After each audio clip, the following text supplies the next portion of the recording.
सुप्रभात बच्चों आज हम अपनी पुस्तक का 7वां अध्याय पढ़ने जा रहे हैं जिसका नाम है प्लास्टिक जनित प्रदूषण।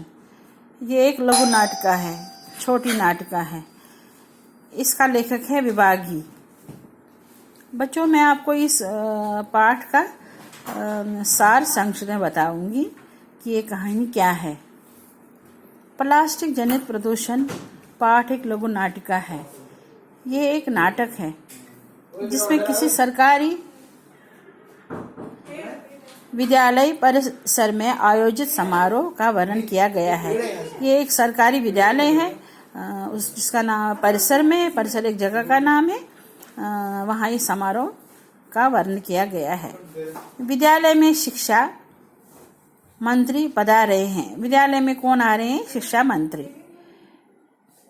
प्रधानाचार्य डॉक्टर भूषण अध्यापिका अर्चना जी से नाटक की तैयारी के विषय में पूछते हैं। जो प्रधानाचार्य होता है प्रिंसिपल, उसका नाम है भूषण। वो अध्यापिका अर्चना से नाटक की तैयारी के विषय में पूछते हैं। तो वो बताती है कि इस नाटक द्वारा लोगों को प्लास्टिक के दुष्ट परिणामों से परिचित कराना चाहती है। तो वो अध्यापिका उसको बोलती है प्रधानाचार्य को कि इसके बुरे ये प्रभाव क्या पड़ते हैं प्लास्टिक के, उसी के बारे में बताना चाहती थी। अध्यापिका विद्यार्थियों से पूछती है कि क्या उन्हें ज्ञात है कि प्लास्टिक का अर्थ क्या है, इसके प्रयोग से कौन सी बीमारियां होती है।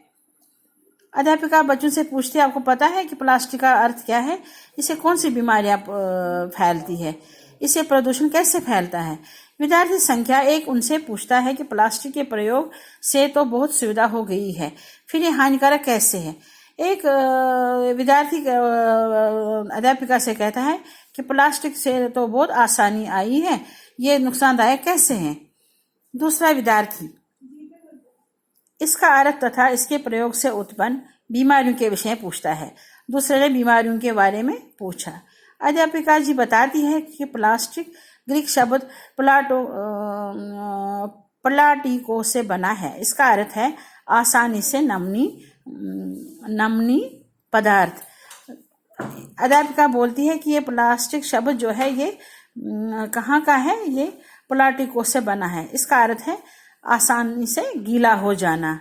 नमनीय होता है गीला हो जाना, जिसे किसी भी आकार में डाला जाता है। इसमें chlorine, fluorine, carbon dioxide, nitrogen, oxygen, sulphur आदि के अणु होते हैं। ये चीजें इसमें होते हैं प्लास्टिक में, जैसे क्लोरीन, फ्लोरीन, कार्बन डाइऑक्साइड आदि चीजें होती है। तीसरा विद्यार्थी प्लास्टिक के स्वास्थ्य के लिए हानिकारक उदाहरण जानना चाहता था। तीसरा विद्यार्थी बोलता है कि शरीर पर इस प्लास्टिक से क्या बुरा प्रभाव पड़ता है। तो वे बताती है, ये अध्यापिका से सारे बच्चे प्रश्न करते हैं। तो अध्यापिका बताती है कि पाइपों, खिड़कियों, दरवाजों में प्रयोग किया जाने वाला पीवीसी प्लास्टिक विनाइल क्लोराइड से बनता है, जिससे मस्तिष्क तथा युक्त में कैंसर हो जाता है। मैं उसको अध्यापिका बताती है कि खिड़कियों, दरवाजों में जो पाइपें डाली जाती है प्लास्टिक की, उनसे क्या होता है, उनसे मस्तिष्क तथा यकृत में कैंसर हो जाता है। उससे एक तो दिमाग पर प्रभाव पड़ सकता है और बाकी शरीर के किसी अंग को भी कैंसर हो सकता है। इससे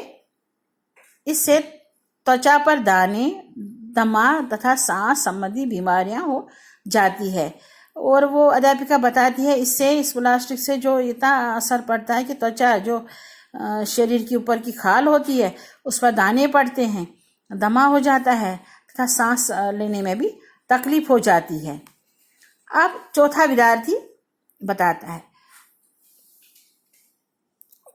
चौथे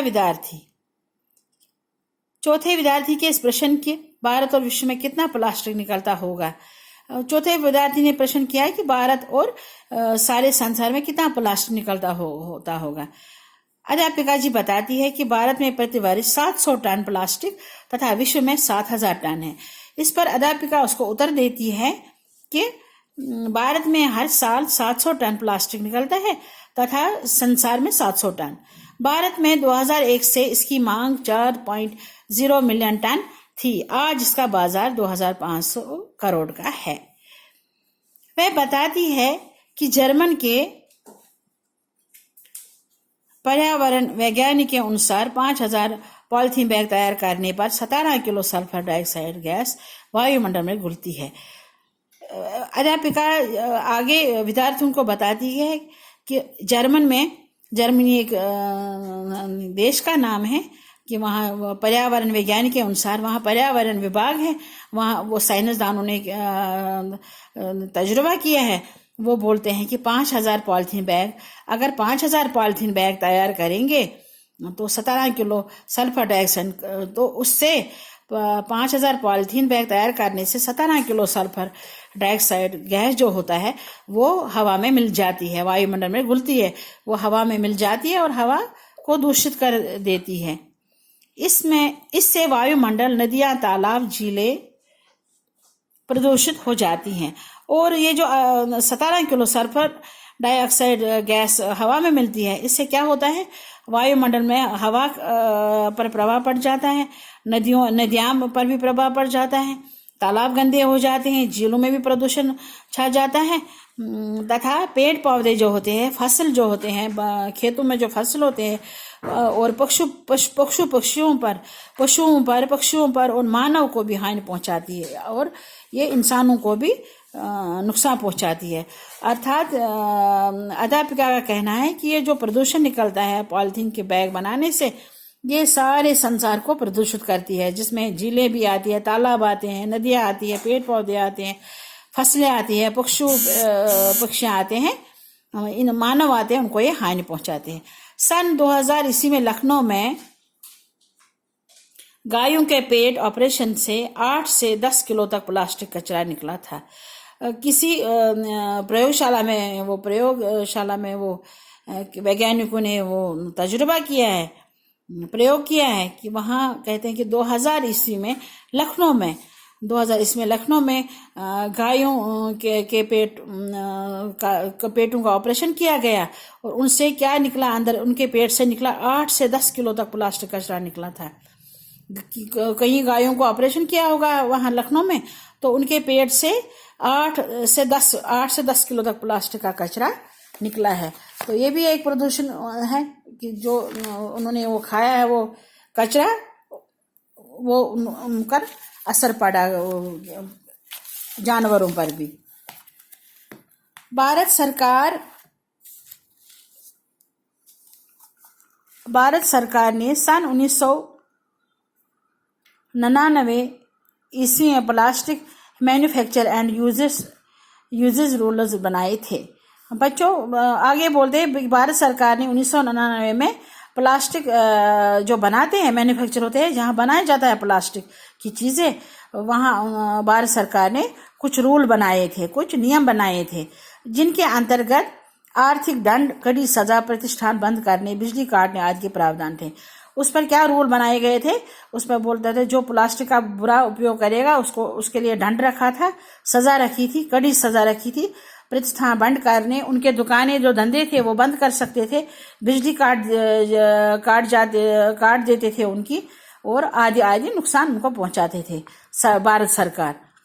वह विद्यार्थियों को सोच समझकर प्लास्टिक का प्रयोग करने की सलाह देती है।